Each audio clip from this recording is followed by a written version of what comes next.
Hi, Wednesday and a little bit of a different one. I've got two models here, and the topic for tonight is the two aircraft which I have flown. So I did pilot training on these two aircraft, the Harvard and the Aerobatics 326, or in South Africa called the Impala. 1986, 87, 88. And I'm very, very, very thankful that I got the chance to fly Harvard specifically at that time because, of course, eventually they were phased out from active service.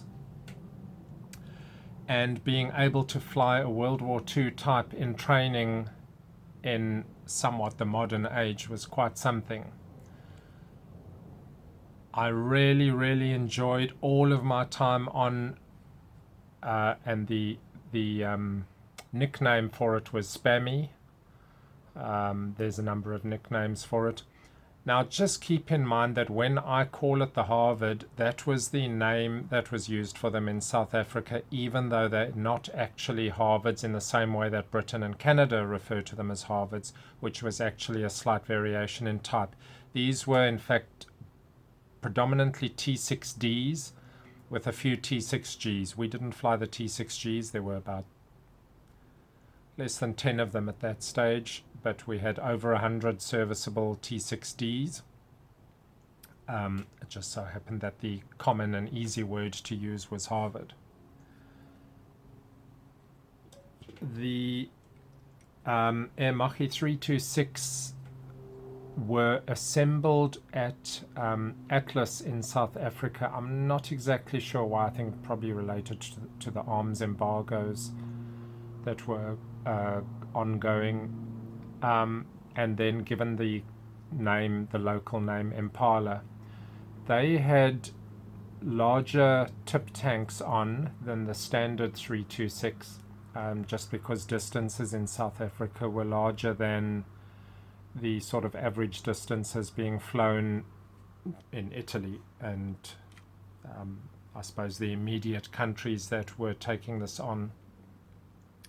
So I'm going to look at a couple of differences for these two aircraft in as far as training and just general experience and interest in the aircraft.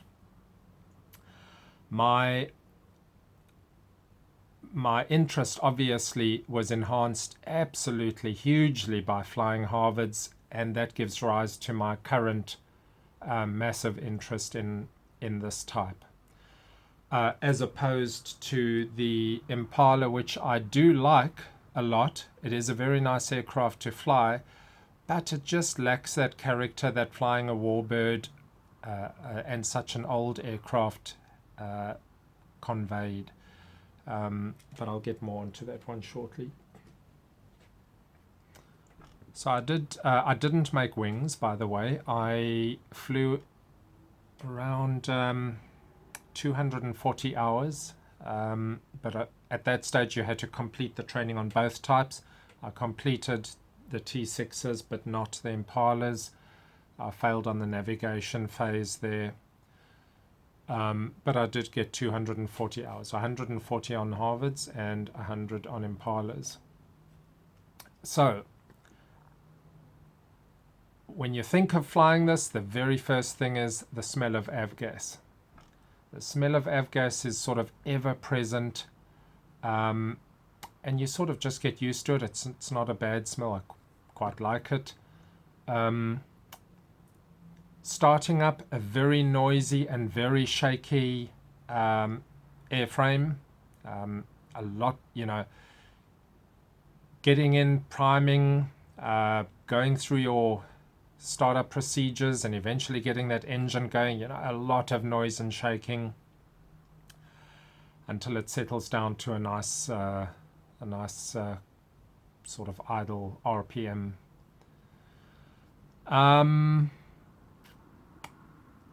You've got this big nose in the way when it's in its ground attitude, which is about that. So you can see nothing out of the front, and you have this zigzag taxiing maneuver that you have to do. So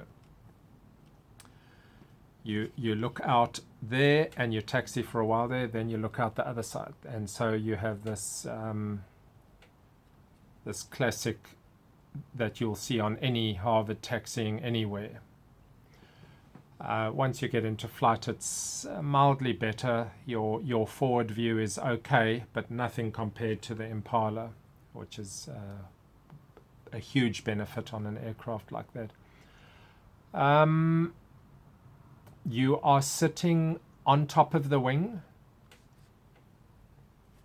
whereas there you're sitting right at the front, way ahead of your wings. But look at that forward visibility. Look at that huge bubble and nothing in front. So really, really good view there. We were flying from grass runways, so in a sense it was more forgiving. You could especially on landing, you could be a little bit, you could be applying a bit of rudder, and when your wheels touch the grass, it would sort of just slide and keep you center for a while, as opposed to the Impala, which if you were slightly off center, touching rubber to tar, it would immediately pull you to that side. So these big wheels on a grass runway was quite forgiving, up until the point, of course, that you might do a ground loop. So ground loop's quite a thing to watch out for with that torque, and getting yourself into a bit of a bad situation with the Harvard, not present at all on the Impala. Noisy, very, very noisy, but I guess not much different in the end in the Impala, because even though you have a much quieter engine, eventually when it's running up at running speed, it's a different tone, of course, but I mean, you still in the end have to use your headsets, and there's no chance of hearing anything outside of that. Very smooth, very, very smooth. Smooth on startup as well. So you've got, you start off with that spooling up sound as your starter starts spooling up the motor. Then you've got your igniters, and you commonly, if you hear the jet starting up, you'll hear that tick, tick, tick, tick, tick, tick, tick, tick, tick, as it's giving ignition sparks, and you've started you're doing your attempt to catch a light, so to speak. And then if you once you get a successful light, you'll then hear that engine slowly start escalating in its RPM till you've got a good RPM going there. Obviously a much smoother and more sleek airframe, much faster. If this was about like driving a ute or a pickup truck, then this was about like a Porsche or a Ferrari. Very smooth, very nice to fly, quite elegant without being on the extreme side of a swept wing jet. The smell was kerosene. Ever-present smell of kerosene at the airfield. Not so much when you're in flight. Once you were in flight, you were moving away past any smells, whereas in the Harvard, that smell sort of was present. There was a little bit of a possibility of getting a shimmy on the front, on the nose gear while taxiing, but this had direct steering, if I remember correctly. Or did it? No, it didn't actually. You still used brake. It was just that. So, yeah, I think that nose wheel was free castering. Free castering, but on a spring system. So I think that's part of why you would get shimmies, because it would swivel between its springs, if I remember. It's a long time ago now. If you were at too high an angle on takeoff on landing, you would strike this little section. There is a small wheel there, but you were never intended to actually touch that. If you did touch that wheel, you were probably going to scrape this whole section. So it was, it was meant to protect you. I don't think I recall anyone doing that.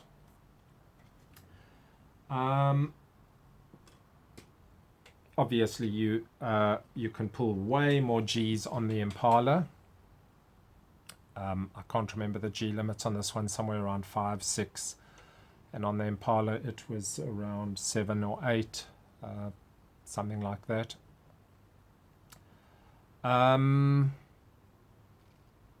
What else can I say about this? Oh, very, very spacious cockpit. Quite a busy cockpit, a lot of pipes and gadgets and all sorts of things to the untrained eye. Sort of a somewhat busy looking cockpit, but spacious. Just a lot of things in there, mainly due to that frame, the cockpit frame. Completely different for the Impala.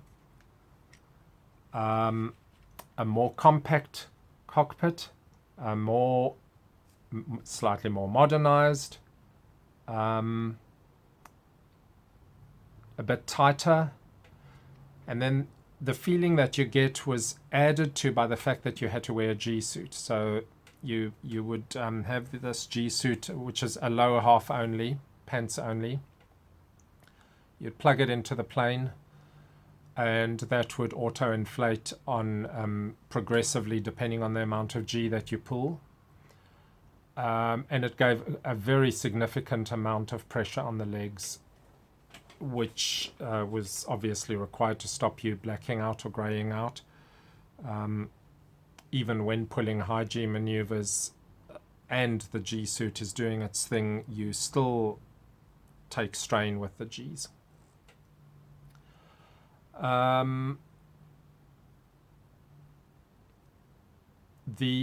With the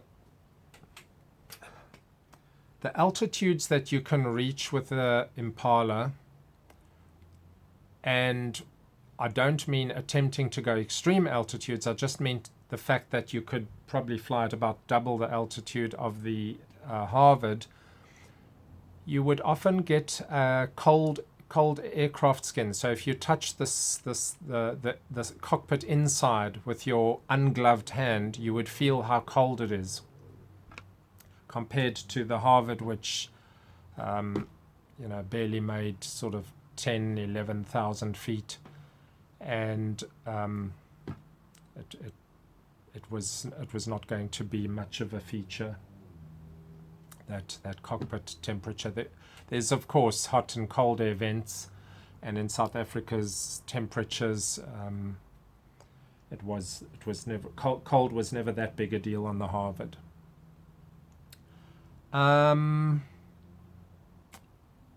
Okay, you can go inverted with the Impala continuously for quite a while, whereas you can't go inverted with the Harvard for more than a few seconds. So one of the things was, you've got your knee pad, and you take notes occasionally for certain things while in flight.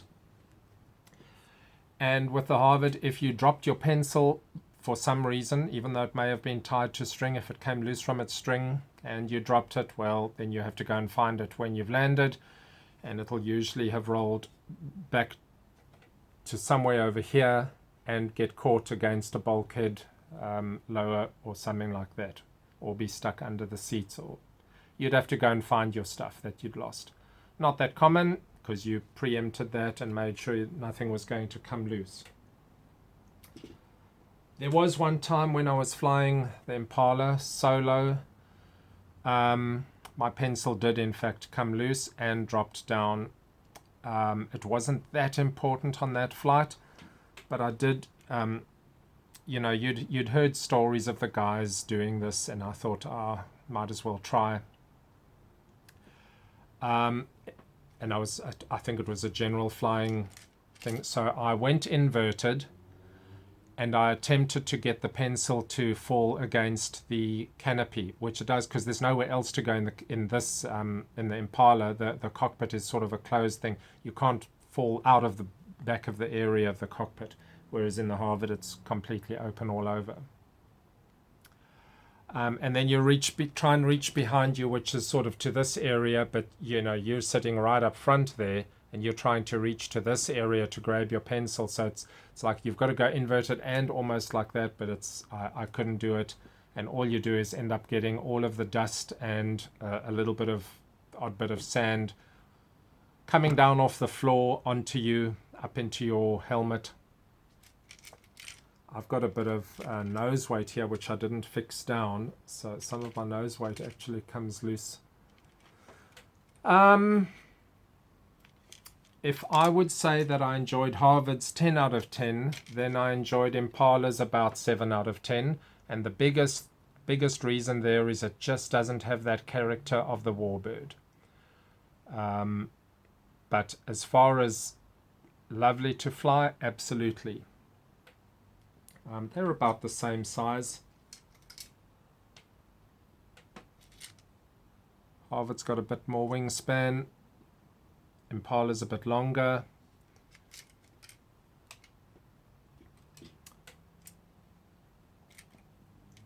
Oh,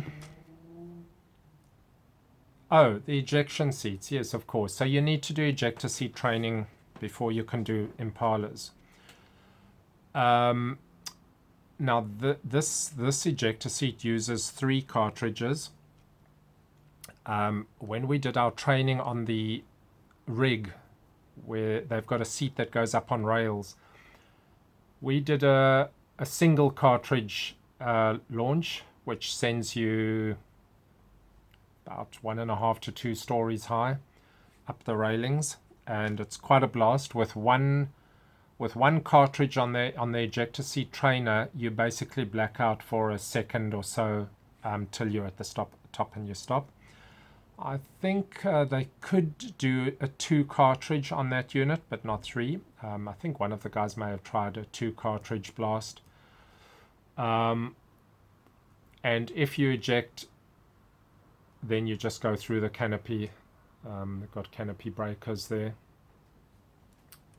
With the Harvard, we had to do parachute training, but without actually jumping out of an aircraft. We did parachute training in as much as learning to roll, learning how to climb out of the aircraft, keeping it steady, climbing out off onto the wing and diving off in between so that you don't smack yourself into the tailplane.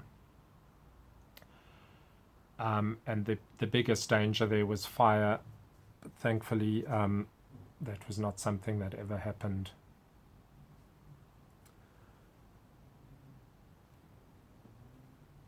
I think that's about all. If you've got specific questions about that, add them onto the video and I will answer as I can. So that was just a little video on the 2 types that I've flown. It's a long time ago now.